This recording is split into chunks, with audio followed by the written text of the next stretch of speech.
Hello বন্ধুরা, আজকে তোমাদের সাথে শেয়ার করব মোলকার রেসিপি।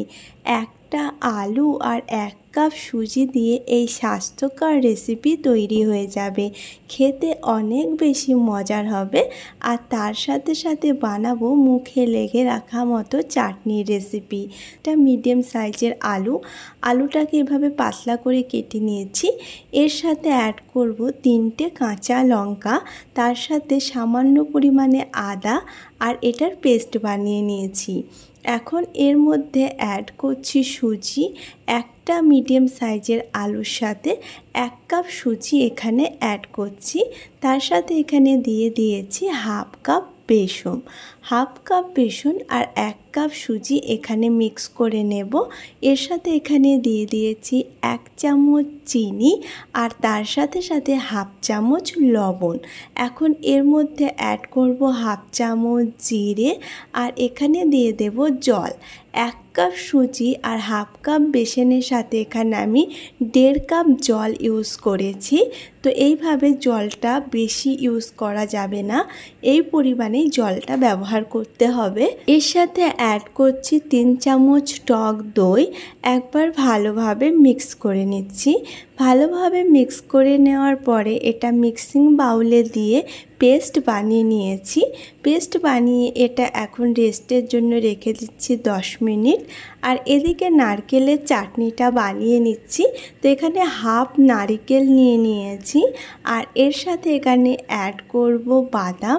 এখানে আমি বাদাম নিয়েছি 4 চামচ মতো রোস্টেড বাদাম আর তার সাথে সাথে অ্যাড করছি হাফ চামচ জিরে, 2টো কাঁচা লঙ্কা, হাফ চামচ লবণ আর এর সাথে অ্যাড করব লেবুর রস। এখানে 2 চামচ মতো লেবুর রস ব্যবহার করেছি আর তার সাথে এখানে অ্যাড করব টক দই। 2 চামচ এখানে টক দই ইউজ করেছি। এখন এর সাথে অ্যাড করছি ধনেপাতা। তারপরে এটাকে পেস্ট বানিয়ে নিচ্ছি। এই চাটনিটা এই মোলকার সাথে খেতে অসাধারণ লাগবে। এখন এটার পেস্ট বানিয়ে নিয়েছি। চাটনিটায় তড়কা ইউজ করব, যার জন্য তেলটা খুব ভালোভাবে গরম করেছি। তেল খুব ভালো গরম হয়ে গেলে এখানে দিয়েছি শুকনো লঙ্কা আর তার সাথে সাথে এখানে দিয়ে দিয়েছি হাফ চামচ রাই। এখন এই তড়কাটা চাটনিতে ব্যবহার করব আর এই চাটনি আরও বেশি সুস্বাদু হয়ে যাবে। এখন এই তড়কাটা চাটনির মধ্যে ঢেলে দিচ্ছি আর খুব ভালোভাবে একবার মিক্স করে নিচ্ছি। খুব কম সময়ের মধ্যে তৈরি এই মোলকার রেসিপি ব্রেকফাস্টে বা নাস্তায় খেতে কিন্তু দারুণ লাগবে, স্বাস্থ্যকর একটা রেসিপি। এখন এই ব্যাটারটা পুরোপুরি রেস্ট হয়ে গেছে। সুজিটা এখন ফুলে উঠেছে। 10 মিনিট রেস্টের জন্য রেখে দিয়েছি আর দেখতে পাচ্ছ এর কনসিস্টেন্সি অনেক বেশি পাতলা নয় বা খুব বেশি গাঢ় নয়, তবে আরও বেশি পাতলা করলে এটা আরও বেশি পাতলা হবে। তো এখন দেখতে পাচ্ছ এটাকে বানিয়ে নিচ্ছি আর এখানে এটা বানানোর জন্য ননস্টিকের প্যান ইউজ করতে হবে বা লোহার প্যান ব্যবহার করতে হবে। এখানে একটা পেঁয়াজ দিয়ে প্যানটা যখন খুব ভালোভাবে গরম হয়ে গেছে একটু হালকা ঠান্ডা করে নিচ্ছি। তারপরে এখানে ব্যাটারটা দিয়ে দিচ্ছি আর চামচ দিয়ে এইভাবে ঘুরিয়ে অনেকটা ধোসার মতো আকার দিয়ে দিচ্ছি। এই মোলকাগুলো খেতে অনেক বেশি সুস্বাদু হয় আর অনেক বেশি হেলদি। খুব সহজেই রেডি হয়ে যায়। 10 থেকে 15 মিনিটের মধ্যে ইনস্ট্যান্ট এই মোলকাগুলো রেডি হয়ে যাবে।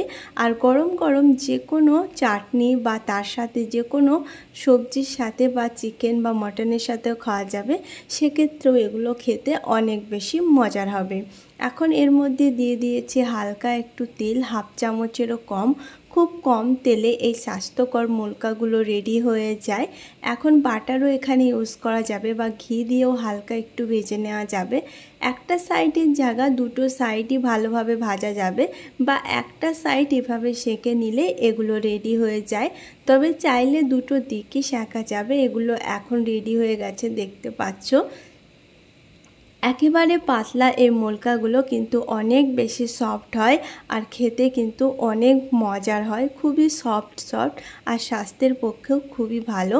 আজকের এই রেসিপি একবার ট্রাই করো, একেবারে অন্য রকমের, অন্য স্বাদের, খেতে সবার খুব ভালো লাগবে। আজকের রেসিপি যদি কোথাও ভালো লেগে থাকে অবশ্যই একটা লাইক করো। এরকম মজার মজার রেসিপি দেখার জন্য আমার চ্যানেলকে সাবস্ক্রাইব করো।